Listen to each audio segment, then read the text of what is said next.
Tens of thousands of international students in the UK are being directly contacted, by text and email, by the Home Office with a stark warning: if your visa expires and you have no legal right to remain, you must leave, or face removal. The message makes it crystal clear: if you submit an asylum claim that lacks merit, it will be swiftly and robustly refused. Any request for asylum support will be assessed against destitution criteria. If you don't meet the criteria, you won't receive support. If you have no legal right to remain in the UK, you must leave. If you don't, we will remove you. Why now? The Home Office says there's been an alarming rise in students arriving legally and then applying for asylum as their studies end. In the year to June 2025, 16,000 asylum claims came from students, nearly 6 times more than in 2020, and that's about 40% of all legal route claims. Even though there's been a small drop, around 10%. In student asylum requests recently, ministers want the numbers down further. Home Secretary Yvette Cooper framed this as a more practical, targeted approach to migration, tone compared to more sweeping past policies. She also noted reforms to post-study work rights, where the allowable stay after graduation has been trimmed from 2 years to 18 months. It's all part of a broader push to regain control over immigration and ease pressure on things like asylum hotels and the appeals backlog. When you think real-time, yes, messages to 130,000 students are already going out, and nearly 10,000 have received them just last week. So if you're a student or know one, keep an eye on your messages and get proper advice.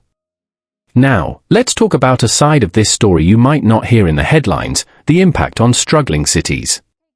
A think tank called Centre for Cities warns that cracking down on international students could hurt places like Leicester, Plymouth, Hull, and Stoke-on-Trent. Areas where universities are economic lifelines.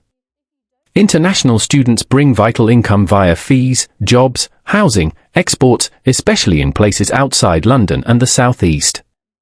These cities rely more heavily on that student-driven economy.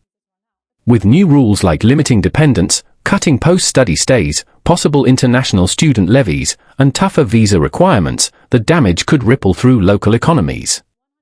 We're talking about universities already under strain, some even millions in deficit. So, there's a real tension between reducing migration and preserving those regional economic lifelines. And yes, there's also chatter about big-picture border tech, like a digital ID scheme being considered to crack down on illegal working and migration, inspired by Estonia's system. While still exploratory, it's part of the same wave of policy tightening. Let's bring it all together in simple terms. The Home Office is warning international students directly. Don't overstay or claim asylum without justification, or you risk deportation. That message is real and already going out. Meanwhile, post-study rights are being cut. But at the same time, there are serious concerns about the economic fallout, especially for cities that count on universities and foreign students to stay afloat. You're probably asking, what should students do? Track your visa expiry, don't overstay, seek legitimate legal pathways if you want to stay, and get proper immigration advice early. Don't wait until the last minute. And if you're a local business or town council worried about the impact, now's the time to speak up, to government and to universities. Because policy shifts feel far away in Westminster, but right here in Hull or Plymouth. It's a matter of livelihoods. That's your real-time lowdown. And yes, if you're finding this helpful, smash that like button and hit subscribe so you don't miss any updates.